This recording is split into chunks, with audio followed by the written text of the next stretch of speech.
на страна. Ще се опитам този разговор, нали, сарказма ми да го оставим малко настрани. Израснал съм в, както повечето хора, повечето младежи на 90-те деца, съм израснал пред блока. Че съм от малък панелен блок, от една малка гарсониера с баба ми и дядо ми. Майка ми голяма част от времето не е била тук в България, за да ми дава някакви майчини съвети, инстинкти. Баща ми смело мога да призна, че не му е пукало за мене. Това не са някакви такива ревливи истории, това са толкова вече срещани,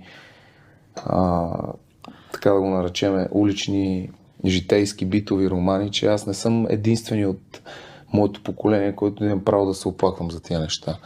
И любовта ми, примерно, към книгите тогава ме беше измъкнала така от по-лоши